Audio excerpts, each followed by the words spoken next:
Dear children, have you seen this type of sarees? Observe these pictures. Your mother, aunts, grandmas wear this type of sarees. Today's our lesson is Pochampalli from class 4th EVS NCERT. Vani and Prasad are weavers who live in Muktapur village in the Pochampalli district of Andhra Pradesh. The cloth that they weave is called Pochampalli. They have learned this skill from their parents. The whole family works together to make saris, cloth, sheets, etc. Through their traditional craft, they have made their district famous throughout the world.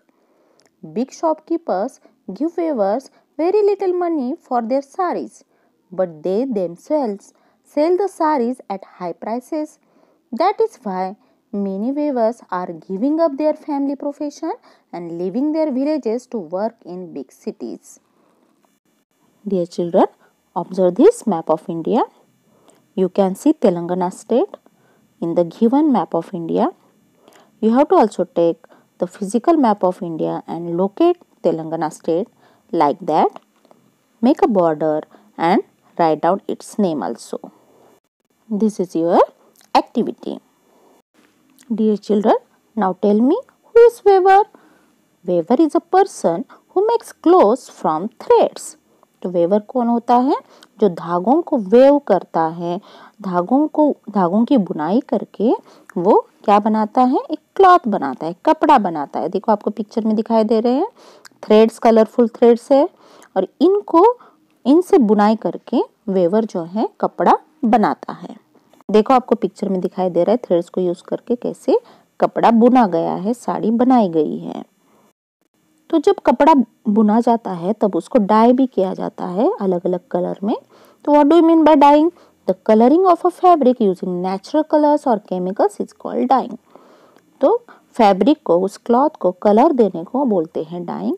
उसके लिए natural colours भी use कर सकते हैं या फिर chemicals भी हम यूज कर सकते हैं। तो देखिए मार्केट में आपने इस तरह से डाइंग द थ्रेड देखे होंगे, किस तरह से blue colour, pink, green colour में ये डाई किया जा रहा है कपड़ों को। फिर हम देखते हैं नेक्स्ट स्टेप क्या है, वेविंग ऑफ पोचमपल्ली साड़ी।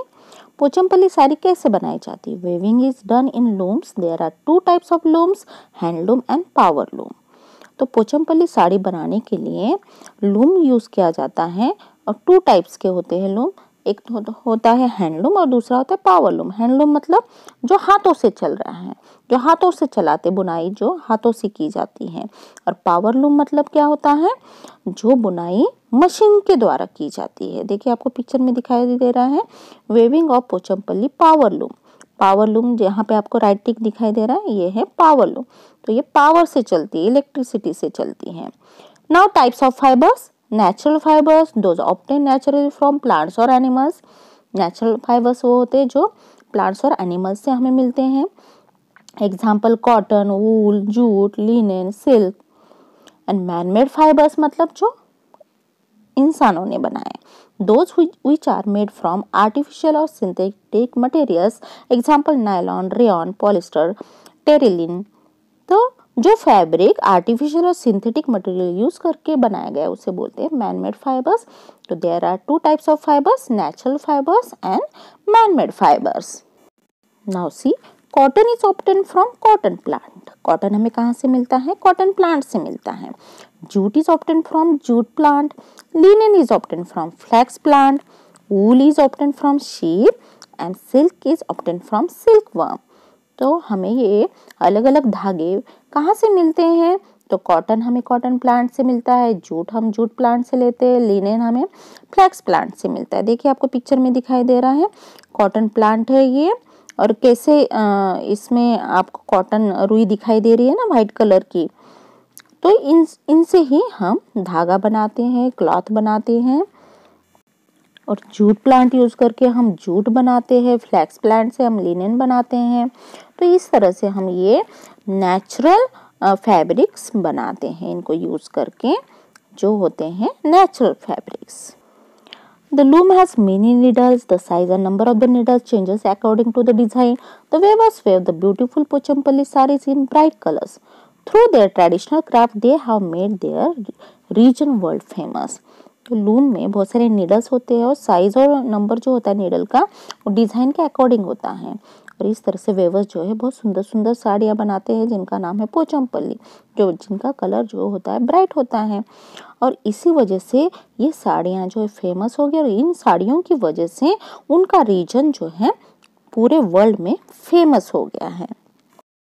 इनका वर्क वर्ल्ड फेमस तो हो गया है पर इनको इसके काम के बहुत ही कम दाम मिलते हैं। तो किस तरह से, क्योंकि ये जो बिग शॉपकीपर को ये अपना माल जो है सेल करते हैं, मटेरियल जो सेल करते हैं वो उनको बहुत कम मनी देते हैं और वो आगे जाकर ज़्यादा पैसों में वो वही माल वही मटेरियल बेच देते हैं। तो इस तरह से इनको बहुत कम पैसे मिलने की वजह से बहुत लोगों ने ये वाला काम, बुनाई का काम छोड़ दिया है। इसलिए ये क्राफ्ट जो है डेंजर में है क्योंकि इन लोगों ने ये काम छोड़ दिया है क्योंकि इनको कम पैसे मिलते हैं। तो हमें इसके बारे में सोचना चाहिए कि जिससे ये क्राफ्ट जो है आगे बढ़ता रहे, बंद ना हो।